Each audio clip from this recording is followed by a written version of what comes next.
Estamos con Marcelo Ramal. Él es economista, es profesor de Economía de la UBA en la Universidad de Quilmes, es dirigente nacional de la tendencia del Partido Obrero, ex legislador de Cava por el Frente de Izquierda. Y vamos a hablar con él sobre su visión de los hechos que ocurrieron antes de ayer en Guernica. Muy buenos días, Marcelo. Muchas gracias por estar acá y darnos esta entrevista. No, por favor, gracias a ustedes. Bueno, la verdad que es un gusto tenerlo aquí y bueno, con esto que pasó en Guernica y bueno, toda esta hay una versión oficial de que mucha de la gente que no aceptó el acuerdo que les ofreció el gobierno habían sido de alguna manera incentivados por los partidos de izquierda. Entonces bueno, queríamos convocarlos a ustedes para que nos den su visión de los hechos, de cómo fue y por qué ustedes estuvieron cerca del conflicto, por qué la gente que se quedó no aceptó la propuesta, ¿no? ¿Cuál era la propuesta y por qué no la aceptaron? Bueno, lo primero que te quiero decir es lo siguiente. Sí. Esto de que la gente fue manejada, incentivada por partidos de izquierda, te lo voy a definir, macrismo puro. Macrismo en estado recargado. Es lo que hemos escuchado siempre en este país por parte de todos los derechistas que han gobernado o que intentaron gobernar. Realmente es revelador, ¿no es cierto?, que un gobierno que todo el tiempo pretende contraponerse con el macrismo, la derecha, etcétera, bueno, apele a estos recursos reaccionarios, macartistas, para explicar su propia impotencia. Ni aquí en la Argentina ni en el mundo la gente es manipulada, incentivada y cosas por el estilo. Es el típico recurso para ignorar y rechazar una necesidad popular que en este caso es absolutamente elemental, que es la necesidad de vivienda. Claro. Una necesidad de vivienda que tiene o que está planteada en circunstancias sociales muy particulares acá y diría en el mundo. ¿Por qué? Porque tenemos la crisis de la pandemia. Claro. Bajo la pandemia ciertas cuestiones sociales que son importantes en todo momento se vuelven ahora imperiosas, se vuelven una cuestión de vida. Tomemos este caso de la vivienda. La gente que en condiciones habituales vive hacinada, vive en piezas o en casas donde 6 personas tienen que compartir una habitación, bueno, lo que todos conocemos. Sí. En las condiciones de la pandemia se torna intolerable, porque es un pasaporte seguro al contagio. Claro, que quedarte en casa no es igual. Claro, entonces es necesario buscar espacio, buscar lugar donde estar. Bueno, y esto explica toda esta oleada de ocupaciones de tierra. Entonces, la respuesta del gobierno, el desalojo brutal, es una confesión de una gran impotencia, no de potencia. Uno dice, bueno, si desaloja tiene fuerza, tiene poder, no. Es la demostración de la mayor impotencia porque no puede resolver una crisis social y hasta te diría una crisis humanitaria planteada por la pandemia. Es decir, no pudo resolver de qué manera 2.000 familias encontraban un lote, un pedazo de tierra y recursos para poder poner de pie una vivienda, porque este era en definitiva el reclamo que se planteaba con tanta urgencia.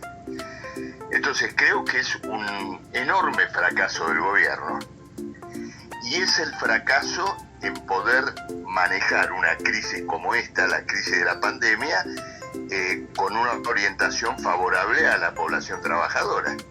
Esto es absolutamente claro, es decir, Guernica hay que ponerlo en el nivel de las falencias hospitalarias, de la falta de testeos, de los 4 millones de desocupados, es decir, la incapacidad de un un gobierno y una organización social para manejar una crisis de esta envergadura. Esta es la realidad. Claro. Y a ver, y esto, porque en realidad, lo que dice la versión del gobierno oficial es que, bueno, que ellos que en realidad también estuvieron ahí, eso la verdad no se puede negar que estuvieron ahí y que estuvieron tratando de buscar una solución. ¿Cuáles eran esas soluciones? La gente que se quedó dice, ¿por qué no lo aceptó o por qué las soluciones serían insuficientes en este caso que decidieron quedarse? Ocurre lo siguiente, las llamadas soluciones siempre pasan por lo que yo te denominaría indemnización por desalojo. Claro. Es decir, te doy unos pesos para que te vayas. Claro. Entonces, ¿qué ocurre? Hay gente, hay familias que frente a la enorme miseria que vivimos, dice, bueno, si me das unos pesos para que me vaya, con la cabeza baja me voy. Sé que no resolví nada, pero me voy con unos pesos. Obviamente yo no culpo a nadie que en esas circunstancias se ve obligada a aceptar una situación de este tipo. Claro, antes que me peguen. Mira, yo hace casi 20 años, hace 15 años, cuando estaba en el equipo legislativo de Altamira como asesor en la legislatura de la ciudad, me tocó vivir, no te digo de cerca, sino desde adentro, el desalojo del edificio del ex Padelay en la ciudad de Buenos Aires. Sí. Donde la gente reclamaba el derecho a su edificio. Bueno, yo estaba en ese momento cuando fue la policía para hacer el desalojo. Bueno, un operativo parecido al del otro día, entraron a sangre y fuego en el predio que está ahí en San Telmo. Y mientras se producía la represión, había funcionarios del entonces gobierno de Aníbal Ibarra de la ciudad de Buenos Aires con una chequera en la mano. Entonces a la gente que estaba desesperada aguantando los gases lacrimógenos, le hacían en el momento un cheque para que agarraran sus pocas pertenencias y dejaran el lugar. Esto es lo mismo. Es decir, ver de qué manera un resarcimiento inmediato se saca a la gente de encima y hasta es una inmoralidad. ¿Por qué motivo? Porque todos saben que quien recibe unos pesos para poder irse, dentro de 2 meses está peregrinando por otro lugar donde vivir. No, que el acceso a la vivienda es muy difícil. O sea, si vos tenés que alquilar, te piden un montón de requisitos que por esa gente no tiene. Entregar dinero sabiendo que no resolviste absolutamente nada. Entonces, este es el motivo por el cual otras personas que rechazaron esa alternativa dijeron, no, realmente queremos un lote, queremos esta cuestión. Y el gobierno no lo dio. Y creo que inclusive en un momento dijo, no solo no lo vamos a dar, sino que vamos a preparar una represión también. Y con esto quiso dar una señal política que tiene que ver con un problema estratégico de la provincia de Buenos Aires, pero en cierto modo del país también, que es el uso del suelo. Porque vos te imaginas que no le faltan a la Argentina, a la provincia de Buenos Aires, 2.000 lotes de tierra para poder darle una respuesta a todas estas familias que lo pedían. Pero el mensaje es que el uso de ese suelo está destinado para el capital inmobiliario, para proyectos relacionados con especulación, con barrios privados, y no para una urbanización de carácter social. Por eso hay que reflexionar en este problema pensando en mucha gente, inclusive gente trabajadora, que también manipulada por lo que es todo el arsenal mediático que ataca lo de Guernica, de pronto acepta esta versión de los usurpadores, digamos, de toda esta historia. Claro. Sí, porque dicen, y no, pero yo soy trabajador y tengo que alquilar y también pago un alquiler, entonces esta gente pretende que le den gratis, se instala ese discurso también, ¿no? Si la salida a la crisis de vivienda va a ser la que se dio en Guernica, esa persona que dice, no, yo tengo mi vivienda, la va a perder. porque con el acaparamiento privado del suelo, los alquileres van a ser más caros, el acceso a la vivienda se va a volver más prohibitivo, los impuestos provinciales y municipales, incluso para el que tiene vivienda propia, se van a volver más elevados también. Entonces, lo que empieza como el desalojo de Guernica termina convirtiéndose en una política expulsiva o desalojadora de toda la población trabajadora. Y esto, fíjate una cosa más que te voy a decir, esto antes estaba relativamente concentrado en los grandes centros urbanos, es decir, esta tensión por la propiedad inmobiliaria era propia de la ciudad de Buenos Aires o de los lugares de la provincia vinculados a los cascos céntricos, ¿no? En la provincia naturalmente vale más vivir en el centro de Quilmes, en el centro de San Isidro, etcétera, etcétera. Pero ahora, con la pandemia, se ha creado una nueva especulación, que es la especulación inversa. Es decir, el que negocia con tierras bien alejadas del centro urbano, que están casi en el límite, ¿no es cierto?, de la urbanización en la provincia de Buenos Aires. ¿Por qué? Porque tienen aire puro. Claro. Es lo que pasaba en Guernica, y entonces en medio de la pandemia, de contagios y demás, se ha desatado una voracidad de tierras en los lugares donde todavía hay aire puro. Claro. Entonces, digamos, fíjate qué ironía, toda una población trabajadora que fue expulsada de los centros urbanos, que le dijeron no, vos andate a vivir a 40 kilómetros de donde vivís, andate a vivir lejos porque acá no tenés lugar, ahora tampoco puede vivir lejos porque lejos tienen que vivir los que quieren un country, un barrio privado y quieren estar a resguardo, ¿no es cierto?, de toda esta situación terrible. Entonces, volviendo al comienzo, el fracaso del gobierno es enorme. ¿Para quiénes son los dueños de Guernica? Se presentaron porque parece que no tampoco hay una escritura, también arrogan derechos posesorios, ¿no? Todo eso está muy controvertido. Quieren efectivamente hacer un barrio privado. Sí. Ahora, vos pensás una cosa, ahí en el lugar, yo inclusive vi las noticias de los desarrolladores inmobiliarios que quieren hacer ahí, por ejemplo, en el lugar donde estaban estos barrios que habían construido los vecinos, o que estaban construyendo, quieren hacer canchas de rugby, canchas de hockey.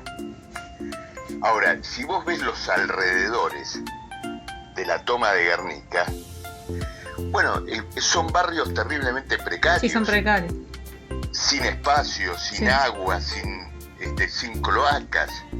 Entonces vos fíjate lo siguiente, toda una urbanización para armar canchas deportivas, ¿no es cierto?, de uso privado, cuando zonas como Presidente Perón, Almirante Brown, bueno, y seguramente donde están ustedes, allá en la zona norte, también, sí, también. Igual. Pasa exactamente lo mismo. Igual, grandes. Sí. Y la tierra es necesaria no solo para la vivienda, sino también, por ejemplo, para que existan polideportivos, espacios verdes de carácter público, claro, un parque donde vos puedas ir el domingo. Acá se avanzó mucho en eso. Claro, donde puedas ir el domingo para poder caminar, correr, no chocar. Sí, acá tenemos. Acá por suerte tenemos todo eso. Y tenemos muchos polideportivos, eso tenemos. Y están los chicos están bueno, ahora con la pandemia no, pero ahora dentro de todos los chicos están contenidos en los barrios. Te digo porque tenemos pero en todos los problema, digamos, todos lo reconocemos como un problema, más allá que en algún lugar nosotros se le haya dado una solución. Sí. Entonces hay que ver esto mirando las cosas con mayor altura, tratando de entender, ¿no es cierto?, la tensión social de fondo que existe en todo esto, bueno, y a partir de allí caracterizar, ¿no es cierto?, todo lo lamentable que vimos el jueves. Le hago una pregunta, Marcelo, ustedes como Partido Obrero, ¿cuál sería la propuesta para este problema de la vivienda? ¿Qué proponen ustedes? No, la propuesta inmediata es que deberían relevarse todas las tierras ociosas, en este caso, ¿no es cierto?, de la provincia de Buenos Aires, hacer un relevamiento serio, hacer un empadronamiento de todas las familias, ¿no es cierto?, que están en una situación crítica, y entonces empezar a encarar un plan urbano y de vivienda a gran escala. Claro, gran escala. Incluso por el impacto que tendría desde el punto de vista del empleo. Vos te das cuenta que un plan de urbanización de barrios, construcción de casas concebido a gran escala, también sería una fuente laboral para muchísimas de las personas que a su vez no pueden pagar un alquiler justamente porque no tienen trabajo. Entonces, esto está planteado, esto debería plantearse a gran escala, y también aprendiendo de las experiencias del pasado, con una intervención o un diseño y una discusión sobre las características de estos barrios, donde tengan intervención directa los que van a vivir allí. Porque la construcción popular, la vivienda popular, no tiene que ser un depósito rutinario de gente. No. Como hemos visto tanto en monoblocks y en este tipo de cosas. Tendrían que ser barrios con un diseño creativo, con nuevos aportes, con espacios verdes a su interior, para que por lo tanto tenga lugar la recreación, con espacios culturales. Entonces ustedes se dan cuenta que allí, donde estaba planteado aplicar todas las posibilidades creativas y laborales de miles de personas, terminamos viendo casillas incendiadas por parte del Estado. Es lamentable. Sí, la verdad que nos queda, la verdad es una imagen como de pérdida, ¿no? Yo lo dije en el bloque anterior, como que el campo popular en un punto, yo sentí que perdimos por el hecho de que no... Es que hay que ponerse en el lugar del otro también, ¿no? Porque uno escucha, ¿no? Dice, no, pero bueno, no vayan a trabajar. O sea, la gente quiere trabajar, la gente quiere tener una vivienda digna. Había entre estas personas una mamá que estaba por tener un bebé. Y yo me imaginaba cómo pasé yo mi posparto y pensar en cómo lo va a pasar esa señora, y la verdad que uno es imposible no tener sensibilidad con respecto a eso, ¿no? Porque somos personas, somos seres humanos y todos tenemos derecho a vivir dignamente. Vida en dignidad, por supuesto. Y que todos podamos vivir dignamente, desde el que menor salario, pero que tenga su casa, su piso, su baño, su ducha de agua fría, caliente, no pasar calor, porque nosotros vivimos en una zona alejada y tenemos 2 horas de viaje y venimos muertos de calor a lo mejor de trabajar, y tenemos la necesidad de sentarnos en una mesa y comer frescos con un aire acondicionado, porque son las condiciones que se están dando en este siglo y se las tienen que seguir manteniendo. Eso es lo que llegó, son derechos de ya humanos, ¿no? No, y con el tema también de la conectividad, ¿no? Porque una vez, nosotros pasamos todo este año trabajando con teletrabajo, haciendo la tarea con los chicos en la casa, pero para hacer la tarea tenés que tener internet, computadora, celular. Vivir dignamente. Y realmente esos chicos, ¿cómo hacen la tarea? O sea, realmente, estamos ya poniendo una desigualdad de base. Coincido totalmente. Mirá, ustedes saben, yo soy docente universitario y recibo, digamos, los mails de los chicos, de mis alumnos, excusándose quien no pudo hacer la tarea o rendir el examen porque cortaron la luz, o porque no tiene conexión, o simplemente porque en la casa vive en condiciones que a veces no le permiten ni siquiera tomar una clase. Ni qué hablar de aquellos que tuvieron que dejar la casa por los familiares contagiados. Claro. Y tuvieron que ir, ¿no es cierto?, a una familia. Entonces estamos viviendo una situación catastrófica. O el que hace changas y tuvo que quedarse 15 días en la casa porque se contagió, y después la recuperación, porque no es que te saliste, terminó, porque hay gente que se sigue sintiendo mal y que tenés toda una recuperación y por ahí no tiene un trabajo fijo, tiene que hacer changas y todo ese tiempo estuvo sin trabajar y sin ingreso en la familia. Son un montón de situaciones que hay que contemplar. Por supuesto. Ahora, vos fíjate lo siguiente, el gobierno mismo reconoció que mucho del dinero que le dio a las empresas en estos meses fue utilizado, por ejemplo, para comprar dólares y fugar dinero del país. Ahora, con ese dinero se podrían haber contratado personas para llevar adelante testeos masivos, porque los testeos masivos que hubieran permitido, como de algún modo ocurrió en China, acotar, reducir y en un momento eliminar directamente la pandemia, no es solo el problema de los reactivos, de los kits, sino también que es una gran movilización social, porque hay que colocar miles de personas en la calle, relevando, testeando, recorriendo los barrios. Entonces, la orientación con la cual se abordó la pandemia ha sido muy equivocada, pero no en términos técnicos o profesionales, sino en términos sociales.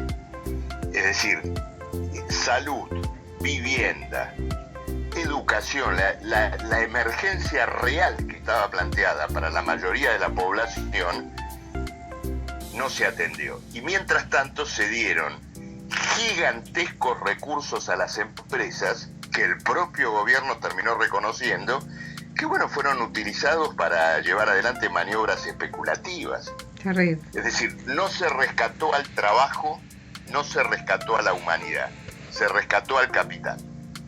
No, la verdad que, bueno, cosas para seguir pensando y también en cómo vamos a reconstruir y y las prioridades que tenemos que tener, ¿no? La prioridad tiene que ser siempre los trabajadores y las personas y los derechos humanos fundamentales.